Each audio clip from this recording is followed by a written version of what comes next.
मेरा नाम रमन है। मैं बहुत ही बिगड़ा हुआ और दिलफेक इंसान था। औरतों के जज्बातों को ठेस पहुंचाना मेरे लिए कोई भी मुश्किल काम नहीं था। मैं अपनी बातों से औरतों और लड़कियों को फंसाकर उनके साथ गलत करता था। इतना गलत होने के बाद भी भगवान ने मुझे बहुत भाग्यशाली बनाया था, क्योंकि मुझे पत्नी भी बहुत समझदार और संस्कारी मिली थी। यहाँ तक कि वह अमीर भी थी, जबकि मैं तो एक मिडिल क्लास फैमिली से बिलोंग करता था। मैं देखने में बहुत स्मार्ट था। मेरी उम्र लगभग 35 साल थी। मैंने अपने आप को बहुत फिट रखा हुआ था। मैं अपनी उम्र से छोटा ही नज़र आता था। मैं एक स्कूल में प्रिंसिपल था और मेरा अपना ही एक प्राइवेट स्कूल था, जो लड़के और लड़कियां दोनों का ही था, और वह हाई स्कूल तक था। हमारे शहर की बहुत सारी लड़कियां मेरे स्कूल में ही पढ़ने के लिए आई थीं, क्योंकि ये स्कूल मेरा होने से पहले मेरे ससुर जी का था और काफ़ी पुराना हो चुका था। इसीलिए दूर दूर से हमारे स्कूल में लड़कियां और लड़के पढ़ने के लिए आते थे। मैं अपनी 15 साल की उम्र से ही रंगीन तबीयत का था। 20 साल की उम्र में मेरी शादी हो गई थी। इस उम्र में आकर भी मैं स्कूल के टीचर को कभी नहीं छोड़ता था। एक दिन एक खूबसूरत औरत आई और कहने लगी, सर, मैं गरीब औरत हूँ, प्लीज़ मेरे बेटे का एडमिशन कर लीजिए। मेरा बेटा बहुत इंटेलिजेंट है। मैं अपने बेटे को पढ़ाना चाहती हूँ और अपने बेटे को पढ़ा लिखा कर किसी काबिल बनाना चाहती हूँ। वह औरत बहुत उम्मीद लेकर मेरे पास आई थी। तब मैंने उसे कॉफ़ी दी और कहा कि तुम्हारे बेटे की यहाँ पर एजुकेशन फ्री में हो सकती है। मेरी ये बात सुनकर वह बहुत खुश हो गई थी। लेकिन फिर मैंने उसे जब अपनी डिमांड बताई तो उसके होश उड़ गए। मैंने उससे कहा कि तुम्हें तो बस एक रात गुजारनी होगी, इसके बदले में तुम्हारा बेटा यहाँ पर फ्री में अच्छी शिक्षा प्राप्त करेगा। वह औरत मजबूरी में आकर मेरी बात मान गई और मेरे साथ वक्त बिता लिया। लेकिन उसी दिन जब मैं अपने घर गया तो मेरे पैरों तले से ज़मीन निकल गई थी, क्योंकि मेरी अपनी पत्नी ही जो कर रही थी उसे देखकर मुझे अपनी आंखों पर विश्वास नहीं हुआ और मुझे अपनी पत्नी पर बहुत गुस्सा आया था। मेरी क्लास की एक स्टूडेंट काफ़ी देर से स्कूल के बाहर खड़ी हुई मेरा इंतज़ार कर रही थी। इस स्कूल की आया मुझे कई बार उसके बारे में इन्फॉर्मेशन दे चुकी थी, लेकिन मैं बिज़ी होने की एक्टिंग कर रहा था। और फिर मैंने कई घंटे लगातार जब उस लड़की को खूब तंग कर लिया तो स्कूल की आया को साफ साफ कह दिया कि अगर ये लड़की अंदर आई तो मैं तुम्हें नौकरी से निकाल दूंगा। मेरी बात सुनकर आया बहुत घबरा गई थी। वह अपनी ड्यूटी अच्छे से निभा रही थी, लेकिन जिसको मैं ऑफिस के दरवाजे पर रोक कर रखा था और अपने लिए समझ रहा था कि वह 2-3 घंटे से बाहर खड़ी रहकर यहाँ पर थोड़ी देर बाद खुद ही वहाँ से चली जाएगी, तो मगर ये मेरी गलतफहमी थी। बल्कि वह लड़की तो ऑफिस के अंदर आई और मुझसे मिलने के लिए मचल रही थी। उसे इंतज़ार करते हुए जब ज़्यादा समय हो गया तो उसने हंगामा करना शुरू कर दिया था। वह ऑफिस के बाहर ज़ोर ज़ोर से चिल्ला रही थी। उसने पूरे स्कूल को भी अपने सर पर उठा लिया था। मेरे ऑफिस के दरवाजे पर उस लड़की और आया के बीच में बहस शुरू हो गई थी। वह दोनों खूब हंगामा कर रही थीं। थोड़ी देर के बाद ही उनके अलावा मैं कुछ और आवाज़ें अपने स्कूल के स्टाफ की भी सुन रहा था। तभी अचानक मेरे होश उड़ गए। इससे पहले कि पूरे स्कूल में लड़ाई की खबर लीक हो जाती, मुझे इस लड़की को रोकना ही था। मैं झटके से अपनी सीट से उठा और ऑफिस के दरवाजे को खोलकर बाहर आ गया था। मेरे चेहरे पर गुस्सा साफ दिख रहा था। मुझे गुस्से में देखकर वहाँ के टीचर्स तो वहाँ से खिसक गई थीं। हालांकि आया मेरे हुक्म के इंतज़ार में ही खड़ी हुई थी। मुझे बाहर देखकर वह लड़की पायल बुरी तरह से रोने लगी और मेरे करीब आकर कहने लगी, सर, आप प्लीज़ एक बार मेरी बात तो सुन लो। मैं उसे लेकर अपने ऑफिस के अंदर आ गया और आया से सख्ती से कह दिया कि ऑफिस के अंदर कोई भी नहीं आना चाहिए और मैं अभी किसी से भी बात नहीं करना चाहता। ये कहकर मैं पायल के साथ अंदर आ गया और ऑफिस का दरवाज़ा अंदर से बंद कर लिया। ज़्यादा रोने की वजह से पायल की कंडीशन ख़राब हो रही थी और उसकी आंखें भी लाल हो रही थीं। पायल हाई स्कूल की स्टूडेंट थी और बहुत ज़्यादा खूबसूरत थी। रोने की वजह से उसके गोरे गोरे चेहरे की आंखें, नाक और गाल लाल लाल हो गए थे, जिसकी वजह से वो और भी ज़्यादा खूबसूरत लग रही थी। मैंने उसे बाजू से पकड़कर अपने करीब खींच लिया तो वह मेरे सीने के साथ लगकर मेरे पहलू में आ गई और ज़ोर ज़ोर से रोने लगी। तो मुझे घबराहट का एहसास होने लगा। वैसे भी रोती हुई लड़कियां और औरतें मुझे बिल्कुल भी अच्छी नहीं लगती थीं और इस समय पायल को रोता हुआ देखकर भी मुझे उसे से उलझन का महसूस हो रही थी। इसीलिए मैं एक झटके से पायल से पीछे हो गया और उसे उंगली दिखाते हुए कहने लगा कि ये बेवजह का रोना धोना बंद करो। आखिर तुमने किस बात का हंगामा किया हुआ है? पूरे स्कूल को तुमने अपना घर समझकर शोर मचाना शुरू कर दिया था। तुम जानती हो कि मैं स्कूल का प्रिंसिपल हूँ और यहाँ पर मेरी कितनी रेपुटेशन है। क्या तुम मेरी इज्जत को मिट्टी में मिलाना चाहती हो? मेरी ये बात सुनकर वह एकदम से मुझ पर फटी हुई नज़रों से देखते हुए कहने लगी, बेवजह का रोना धोना? आपको मेरा रोना धोना बेवजह का लग रहा है? आपको लग रहा है कि मैं आपके सामने बिना बात ही रो रही हूँ? आपको अपनी इज्जत का ख्याल है, मगर आपको मेरी इज्जत का कोई ख्याल नहीं है। मेरी इज्जत का क्या, जो आप मेरे साथ कर चुके हो। मैं कल से आपको मैसेजेस और कॉल करके पागल हो गई हूँ। ना तो आप मेरी कॉल रिसीव कर रहे हो और ना ही मेरे किसी भी मैसेज का रिप्लाई दे रहे हो। हालांकि आपने मेरे सारे ही मैसेजेस व्हाट्सएप पर देख लिए हैं। मुझे लगा था कि आप मुझसे बात करोगे, मेरी कंडीशन के बारे में पूछोगे, मगर आपको तो कोई फिक्र ही नहीं है। फिर मुझे एहसास होने लगा कि आप तो मुझसे अपनी जान ही छुड़वा रहे हो और ऐसा मैं कभी नहीं होने दूंगी। मुझे कोई शौक़ नहीं है कि मैं यहाँ पर शोर शराबा करूँ। आप अगर मेरे मैसेजेस और कॉल का रिप्लाई दे देते तो हम दोनों के बीच तसल्ली से बात हो सकती थी, या फिर आप मुझे आराम से ऑफिस के अंदर आने की परमिशन देते तो शायद यहाँ पर हंगामा इतना नहीं बढ़ता। इस स्कूल में पढ़ने वाली बहुत सी लड़कियाँ मेरे मोहल्ले में भी रहती हैं। उनके कानों तक अगर मेरी ये बातें पहुँची तो आप सोचो, वह तो फ़ौरन मेरे घर आकर मेरे पेरेंट्स को सब कुछ बता देंगी। अब मेरी उम्र ही क्या है? मेरी सच्चाई जानने के बाद मेरे पेरेंट्स मुझे घर बैठा लेंगे, मुझे पढ़ने भी नहीं देंगे और हो सकता है कि शायद वह मेरी शादी करवा दें। आपको पता है ना कि अगर ये बात मेरे पेरेंट्स को पता चल गई फिर क्या होगा? इससे आगे तो आपको सोचना चाहिए था। मेरे साथ गलत करते समय तब आपको अपनी इज्जत का ख्याल नहीं आया था। अब आपको अपनी रेपुटेशन की फ़िक्र हो रही है। तो मैं उसकी इस बात पर भड़कते हुए कहने लगा कि तुम भी कोई मासूम बच्ची नहीं हो। अगर मैंने तुम्हारा इस्तेमाल किया तो तुम भी मेरी बातों में आ गई और मुझे क्यों तुम्हारे बारे में सोचना चाहिए? मैंने तुम्हारा कोई ठेका ले रखा है? तुम्हारे और मेरे बीच जो भी हुआ था वह तुम्हारी मर्जी से ही हुआ था। तुम मुझसे अपनी फ़ीस माफ़ करवाना चाहती थी। तुमने मुझे अपनी परेशानी के बारे में बताया था कि तुम्हारे पेरेंट्स गरीब हैं और वह तुम्हारे स्कूल की फ़ीस भरने के लिए बहुत ज़्यादा परेशान रहने लगे हैं। तुम्हारे ऊपर 6 महीने की फ़ीस चढ़ गई थी। मैं तुमसे अपनी फ़ीस मांग रहा था तो तुम्हारे पेरेंट्स के पास फ़ीस देने के लिए पैसे भी नहीं थे, और जब मैं तुम्हें स्कूल से निकालने के लिए कह रहा था तो तुम स्कूल से निकलना भी नहीं चाहती थी। मैंने ज़बरदस्ती तुम्हारे साथ कुछ भी नहीं किया था। मैंने जब तुम्हें बताया कि अगर तुम मुझे खुश कर दोगी तो मैं तुम्हारी सारी फ़ीस माफ़ कर दूंगा और आगे भी तुम फ्री में पढ़ सकती हो, तब तुम खुद ही तैयार हुई थी। अभी हाई स्कूल में तुम्हारा साल पूरा होने में 4 महीने रह गए हैं। मैं तुम्हारे ये 4 महीनों की फ़ीस भी माफ़ करने के लिए तैयार था। तुम मेरी बात पर राज़ी हो गई थी, तब जाकर हम दोनों के बीच वह सब कुछ हुआ। इस सब में मेरे अकेले की ही गलती नहीं है, तुम भी इसमें बराबर की हिस्सेदार हो।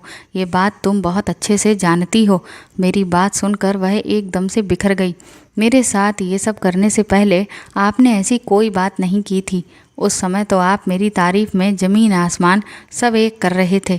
कह रहे थे कि मुझ जैसी टैलेंटेड लड़की को स्कूल की ज़रूरत है ताकि आपके स्कूल का नाम रोशन हो सके, और मुझ जैसी टैलेंटेड लड़की अगर इस स्कूल को छोड़कर चली गई तो आप लोगों का भी बहुत नुकसान होगा।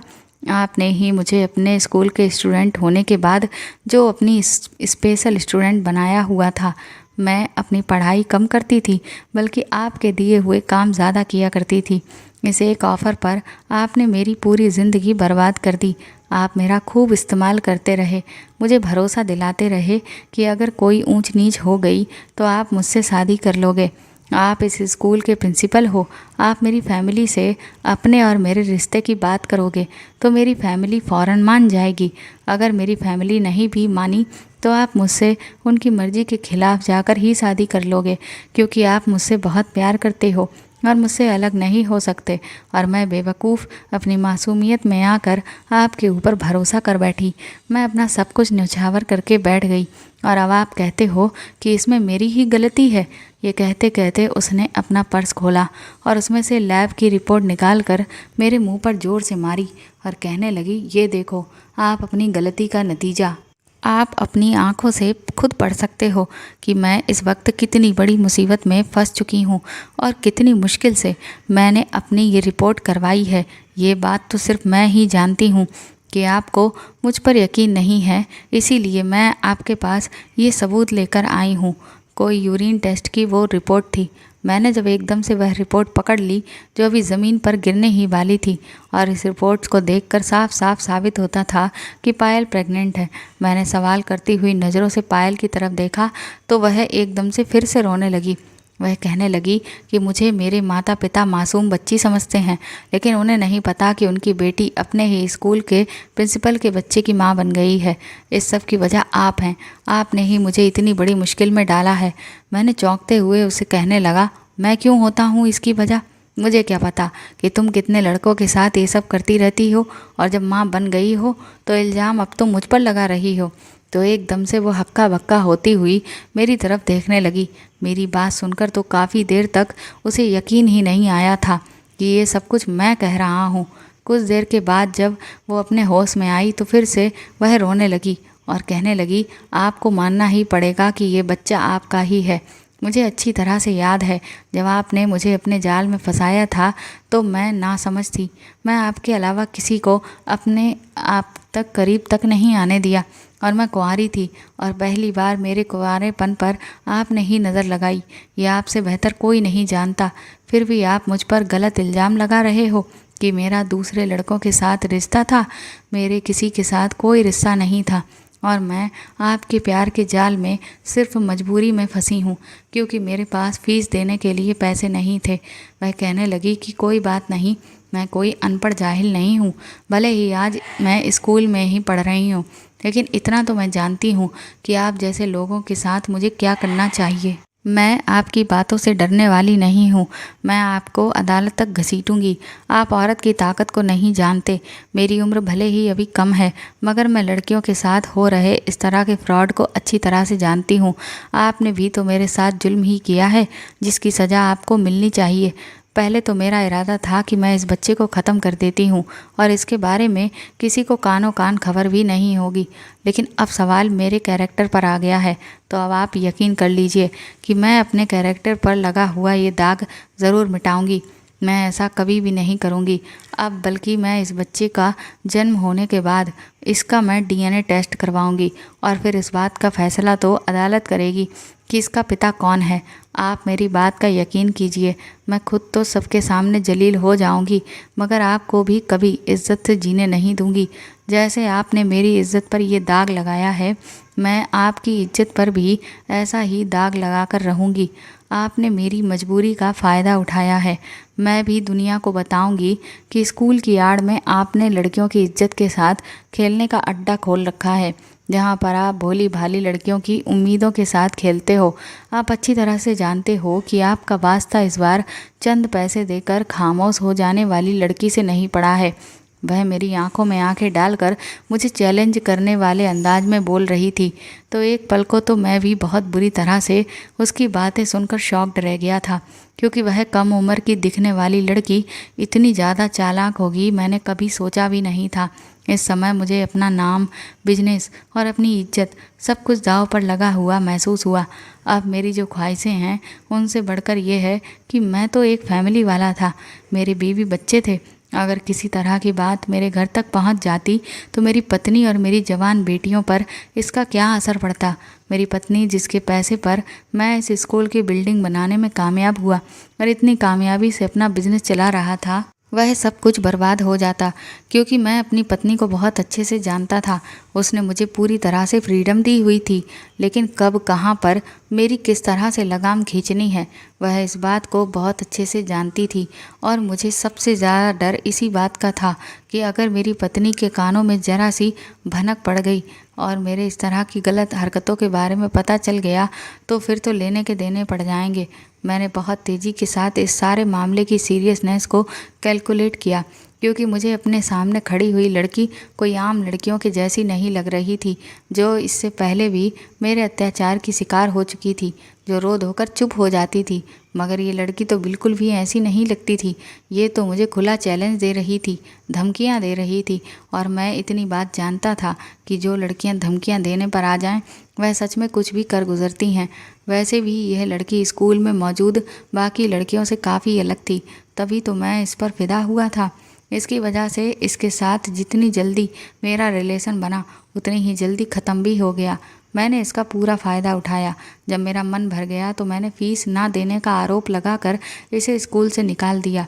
इसके पेरेंट्स मेरे पास आए थे और अपनी बेटी के एडमिशन की दोबारा से बात कर रहे थे, मगर मैंने इसके पेरेंट्स से पूरे 1 साल की फ़ीस की डिमांड की थी, जो कि वह लोग नहीं दे सकते थे। इसीलिए वह लोग भी निराश होकर यहाँ से चले गए थे।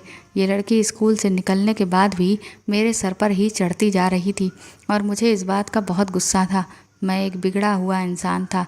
ये स्कूल मेरी पत्नी का था और यहाँ पर कभी मैं एक टीचर की नौकरी करने के लिए आया था, लेकिन मैं एक दिलफेक इंसान था। इसलिए बहुत जल्द अपने स्कूल में पढ़ाने वाली अपनी पत्नी को मैंने अपनी चिकनी चुपड़ी बातों में उलझा लिया था। मेरी पत्नी अपने पिता के स्कूल में ही टीचिंग करती थी।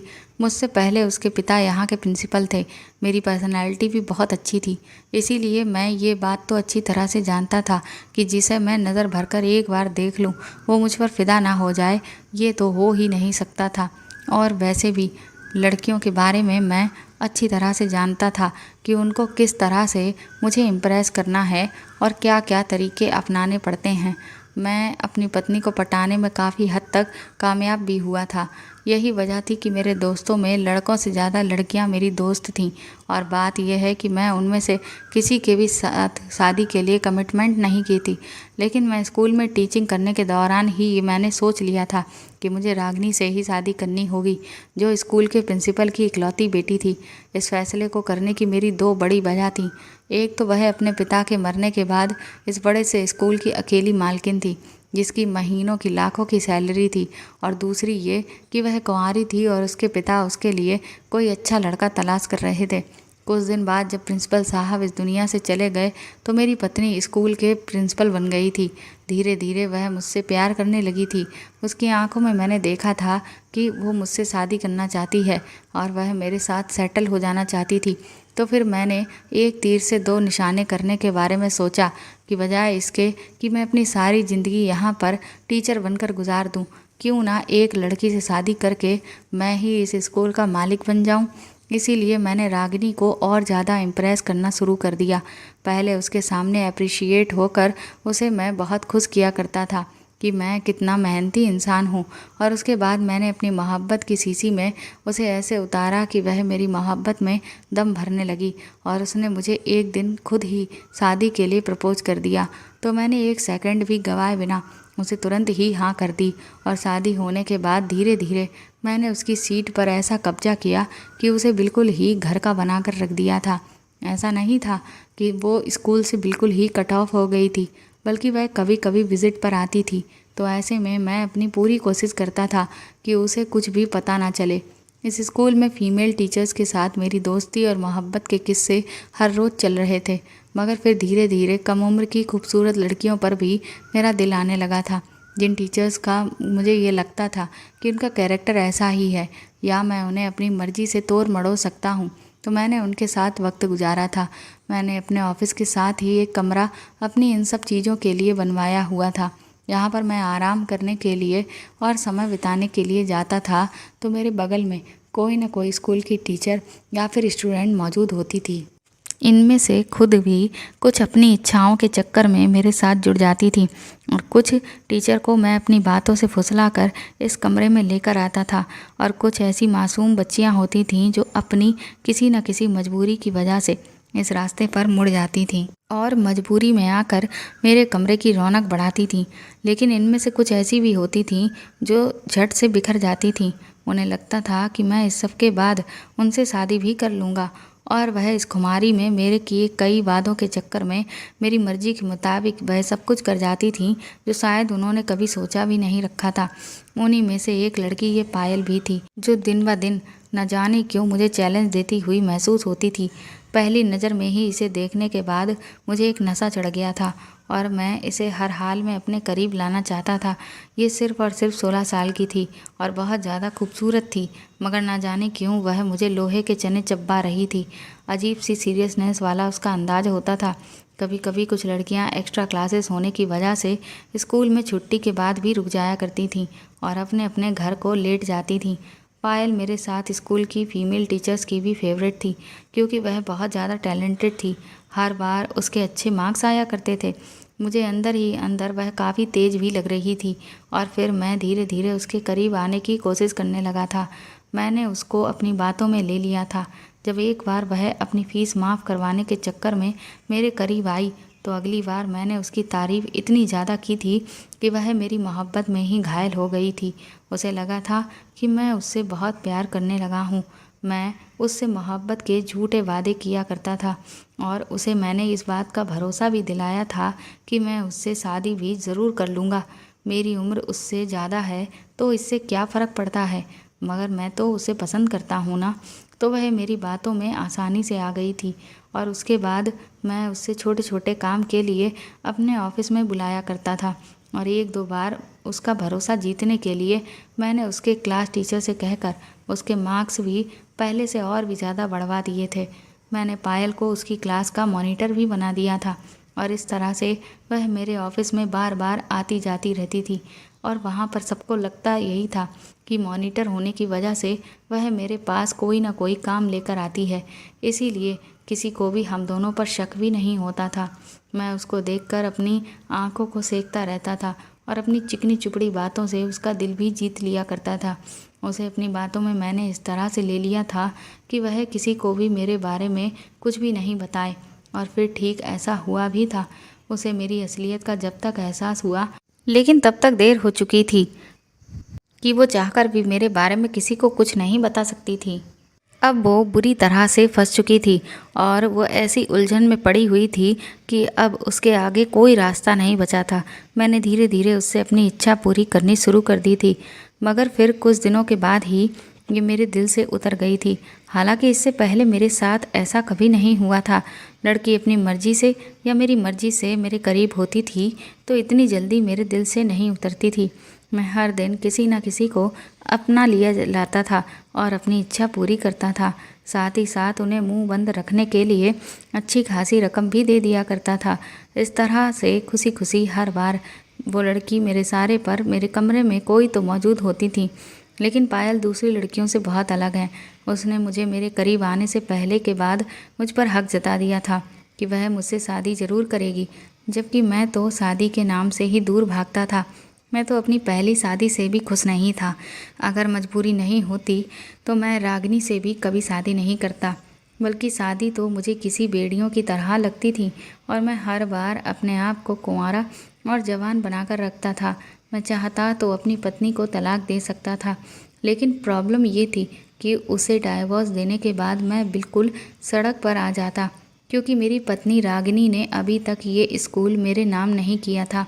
और जहाँ ऐसी बात है कि सोने की चिड़िया को आखिर कौन अपने हाथ से जाने देता, रागिनी मेरे लिए सोने की चिड़िया जैसी ही थी, जिसने मुझ जैसे मामूली से टीचर को अपने स्कूल का प्रिंसिपल बना दिया था, सिर्फ और सिर्फ मेरे प्यार में पड़कर।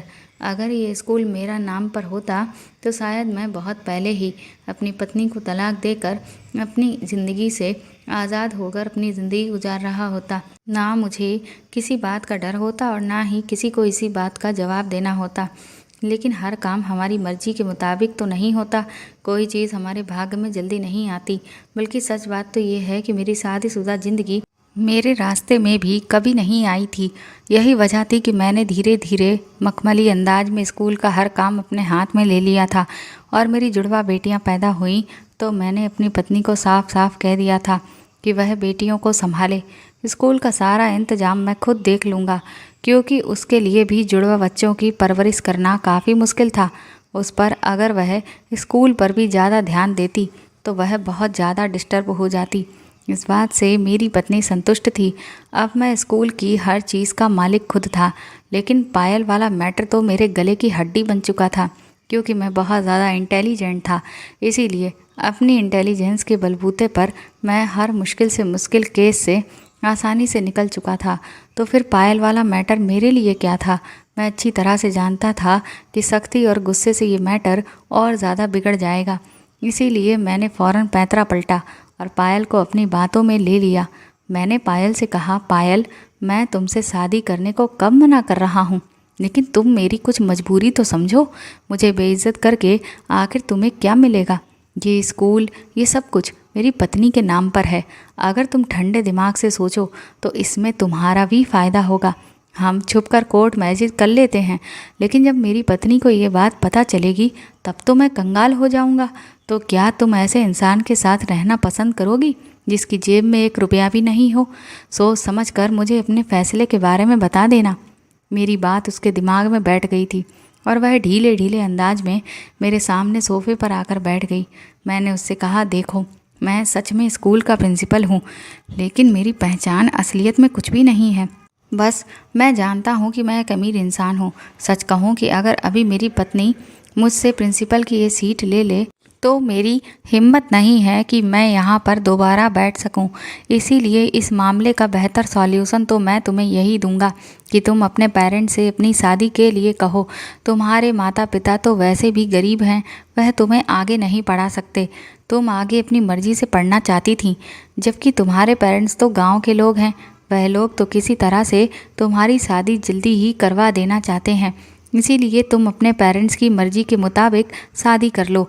तुम शादी के बाद सुखी रहोगी। और अभी इस मैटर से निकलने की जहाँ तक बात है, तो मेरी पहचान एक बहुत अच्छी डॉक्टर से है। मैं तुम्हें उसके पास लेकर चलता हूँ। तुम अपना बच्चा हटा देना।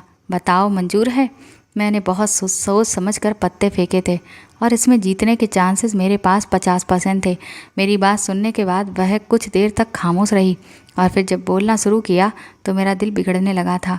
उसने मुझसे कहा कि मुझे डॉक्टर के पास ले चलो ताकि मैं इधर से आज़ाद हो जाऊं। मेरे पिताजी के गांव से एक रिश्ता आया है, मैं वहां पर शादी कर लूँगी। मेरे लिए यही बेहतर होगा। तो मैंने दिल ही दिल में उस लड़की की दाद दी थी कि वो बहुत ही प्रैक्टिकल सोच रखती थी। पायल जानती थी कि मेरे जैसे आदमी जिसके हाथ में स्कूल की आमदनी तक नहीं है, वह भला उसे क्या अच्छी ज़िंदगी दे सकता है। इसलिए उसने समझदारी का सबूत देते हुए मुझसे इस सिलसिले में जब मदद चाहिए तो मैंने फ़ौरन उससे कहा कि मैं तुम्हें अभी और इसी समय डॉक्टर के पास ले चलता हूँ। 1-2 घंटे की बात है, फिर तुम इस मैटर से जान छुड़ा लोगी। तो वह मान गई थी। उसने अपनी किसी फ्रेंड को इस बारे में बताया था। उसके थ्रू उसने अपनी यूरिन रिपोर्ट भी करवाई थी। अब मैंने उसे समझाया कि वह अपने किसी दोस्त को मेरे बारे में ना बताए। मैं पायल को लेकर जब डॉक्टर के पास गया तो उसने मुझे अच्छी खासी रकम वसूल की और पायल का ट्रीटमेंट किया। तो उसने मुझे इस सब में बता दिया था कि ये केस कोई नॉर्मल केस नहीं है और ये काम करवाने से इस लड़की की जान को भी खतरा हो सकता है। मुझे बहुत गुस्सा आ रहा था कि इस लड़की का कोई भी काम नॉर्मल नहीं है। इसके पहले भी मैं कई लड़कियों को यहाँ पर ला चुका था और सबके काम ठीक से ही हो जाते थे, लेकिन ये लड़की तो मेरे लिए सिर्फ मुश्किल बन गई थी। जैसे तैसे करके ये मैटर किसी तरह से सॉल्व हो गया, लेकिन आखिरी समय पर पायल की तबीयत बिगड़ गई और उसकी मौत हो गई। डॉक्टर भी मुसीबत में फंसने वाली थी, मगर उसे मोटी रकम देकर मैंने बहुत तेज़ी से खामोश करवा दिया था, जबकि पायल की डेड बॉडी को भी ठिकाने पर मैंने लगवा दिया था। इस तरह की डेड बॉडीज़ को मैं अपने जानने वाले एक नौकर के हाथ जंगल में भिजवा दिया करता था। काफ़ी दिनों तक एक गुमशुदा लड़की की खबर मीडिया पर चलती रही और फिर पता चला कि पायल की डेड बॉडी जंगल में मिली थी। उसके पेरेंट्स को इस बारे में पता चल गया था। पुलिस को डेड बॉडी मिल गई थी, मगर किसी को भी ये नहीं पता चला था कि असल कसूरवार कौन है। इसीलिए उसके परिवार वाले रो धोकर खामोश हो गए थे और मैंने सुकून की सांस ली थी और मैं फिर से अपनी उन्हीं इच्छाओं की तरफ लौट आया था। अब की बार तो मेरे दिन रात बहुत ज़्यादा मक्खन मलाई की तरह गुजरने लगे थे। अब की बार एक हीरा मेरे हाथ लगा था। मैं खुशी से फूला नहीं समा रहा था। ये जो कोई भी थी, उसे ना तो कोई पैसों का लालच था, ना वह मुझसे शादी करना चाहती थी, बल्कि मुफ्त में वह मुझसे अपनी सारी ख्वाहिशों को पूरी करने के लिए तैयार थी। मुझे और क्या चाहिए था? ये औरत बहुत ज़्यादा खूबसूरत थी। बदले में सिर्फ इतना चाहती थी कि उसका बेटा मेरे स्कूल में फ्री में पढ़ सके। मेरी नज़र तो उसकी खूबसूरती से हटने का नाम ही नहीं ले रही थी। उसने कहा था कि मेरा बेटा बहुत ज़्यादा इंटेलिजेंट है, लेकिन मेरे पास इतनी फीस नहीं है। बस भगवान के लिए आप मेरे बेटे को अपने स्कूल में एडमिशन दे दो। मैं बदले में आपको थोड़े पैसे दे दिया करूँगी। वह बहुत ज़्यादा मजबूर थी, इसलिए मैंने उसकी मजबूरी का फ़ायदा उठाया। मैंने उसके बारे में डिटेल भी पता की थी, जिसके बाद मुझे पता चला था कि उसका पति मर चुका है और वह अपने बेटे के साथ किराए के मकान में अकेली रहती है। लोगों के घरों में काम करके अपना और अपने बेटे का गुजारा करती है। मुझे उस औरत पर अपना आसान ज़रिया नज़र आई थी, क्योंकि ये विधवा थी और कुंवारी भी नहीं थी जो नखरे दिखाती। और दूसरी बात, यहाँ पर पैसों के लेन देन का भी कोई मामला नहीं था, बल्कि उल्टा मैं उस पर एहसान करके उसके बेटे को अपने स्कूल में एडमिशन दे रहा था। जब उसके बेटे ने स्कूल में एडमिशन लिया था, मैं बहाने बहाने से इस औरत को अपने स्कूल में बुलाता था। वह बहुत मजबूर थी, इसीलिए आ जाती थी। एक दिन मैंने उसे अपने स्पेशल कमरे में आने के लिए कहा तो वह रोने लगी। तो मैंने उसे बताया कि इसमें रोने वाली क्या बात है, अगर तुम्हें मंजूर है तो तुम इस काम के लिए तैयार हो सकती हो, और अगर मंजूर नहीं है तो तुम यहाँ से जा सकती हो। इसमें कोई प्रॉब्लम वाली बात नहीं है, मगर जाते जाते तुम अपने बेटे को भी यहाँ से लेकर चली जाना, क्योंकि मैंने यहाँ पर कोई भी अनाथ आश्रम नहीं खोला हुआ है। मैं जानता था कि वो औरत अपने बेटे के लिए कुछ भी करने को तैयार थी। उसने अपने बेटे को सरकारी स्कूल से निकालकर महंगे स्कूल में डाला था, ताकि आगे चलकर उसके बेटे का फ्यूचर बन जाए। लेकिन जब उसे लगा कि उसके बेटे की शिक्षा इसी तरह से हो सकती है, तो वह कमरे में चली गई। वो जितनी देर तक रही, उसकी आंखों से आंसू नहीं रुक रहे थे। वह इतनी ज़्यादा खूबसूरत थी कि क्या कहूँ। मैंने रिकॉर्डिंग भी कर ली थी। जब वह जाने लगी तो मैंने उसे रिकॉर्डिंग दिखा दी थी। रिकॉर्डिंग देखकर उसके होश उड़ गए थे। उसने मुझे वीडियो डिलीट करने के लिए कहा, तो मैंने उसे कहा कि ये वीडियो डिलीट हो जाएगी, लेकिन तुम्हें मेरे बुलाने पर हर बार आना होगा, क्योंकि मैं जानता था कि ये हर बार तो मेरे बुलाने पर नहीं आएगी। इसीलिए मैंने इतना कड़ा बंदोबस्त कर दिया था कि अगर वह अपने बेटे को यहाँ से लेकर जाना भी चाहेगी तो भी अब नहीं जा पाएगी। मैं बहुत ज़्यादा खुश हो रहा था, क्योंकि मुझे ऐसी कमज़ोर और बेबस औरतें बहुत पसंद थीं। इस औरत को मैं कभी भी बुला सकता था, ये मेरे लिए ऑल टाइम बन गई थी। मैं इसी बात को सोचते हुए और ख़ुद को बहुत होशियार समझते हुए अपने घर की तरफ आ रहा था, लेकिन अंदर से मुझे ज़ोर ज़ोर से रोने की आवाज़ सुनाई देने लगी। तो मैं दौड़ता हुआ दरवाज़ा खोलकर अपने घर के अंदर दाखिल हुआ। मैंने देखा कि मेरी बेटी बुरी तरह से रो रही है और मेरी पत्नी उसे मार रही है। मैंने एकदम से अपनी पत्नी को गुस्से से पीछे धकेला और अपनी पत्नी के सामने आकर खड़ा हो गया।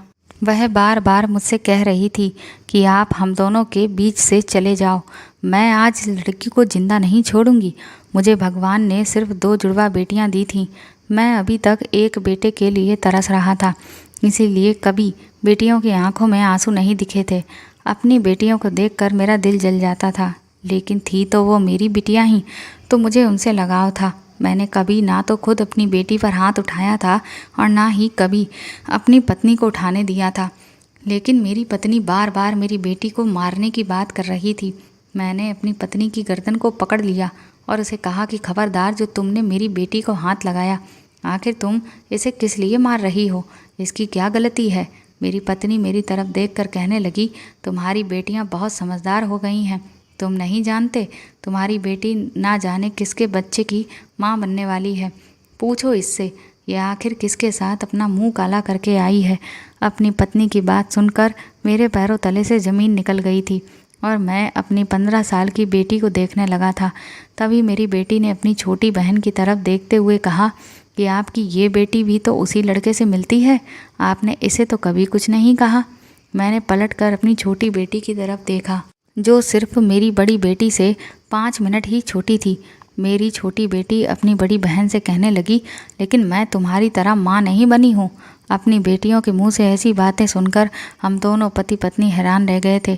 मेरी पत्नी ने अपने कानों को हाथ लगा लिया और वह चिल्लाते हुए कहने लगी कि मैंने अपनी बेटियों को तो अच्छे संस्कार दिए थे, ना जाने मुझसे किस बात की ये सज़ा मिली है जो मेरी बेटियां इतनी बिगड़ गईं।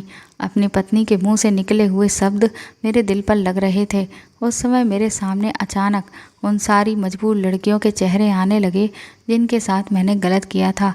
उन्होंने ना जाने कितनी बार मेरे सामने अपने हाथ जोड़ लिए थे मुझे खुद से दूर रखने की कोशिश की थी। वह मेरे सामने थी, लेकिन मैं तो उस वक्त अपने नशे में डूबकर खिलवाड़ करता रहा। मैं समझता था कि ये सारा खेल सिर्फ मेरे ऑफिस के कमरे तक ही मौजूद है, मगर नहीं, ये तो मेरे घर पर बल्कि मेरी बेटियों के दामन तक पहुंच गया था। जैसी करनी वैसी भरनी के रूप में मेरे सामने आज खड़ा हुआ था। मैं कल दूसरों की बेटियों की इज्जत के साथ खेल रहा था और आज कोई मेरे ही घर में घुसकर मेरी दोनों बेटियों की इज्जत के साथ खिलवाड़ कर रहा था। मुझे मेरे किए की सज़ा मिल गई थी। आज मेरी बड़ी बेटी अपने ही प्रेमी के बच्चे की माँ बन चुकी है और उसी बेटी के प्रेमी ने मेरी छोटी बेटी को भी अपना बनाया हुआ था। मेरी पत्नी ये सब कुछ देखकर पागल हो गई है। आज मेरी बेटियां इस रास्ते पर चल रही हैं जिस रास्ते की शुरुआत मैंने की थी। मुझे अपनी गलती का एहसास हो गया। मैंने जिन लड़कियों की वीडियो बनाई थी उनकी वीडियो को डिलीट कर दिया है और जिनके साथ मैं गलत कर चुका था उनके लिए मैं भगवान से माफ़ी मांग चुका हूँ, क्योंकि उनसे माफ़ी मांगने की मेरे अंदर हिम्मत नहीं है। आज मेरे घर के हालात पूरी तरह से बिगड़ गए हैं।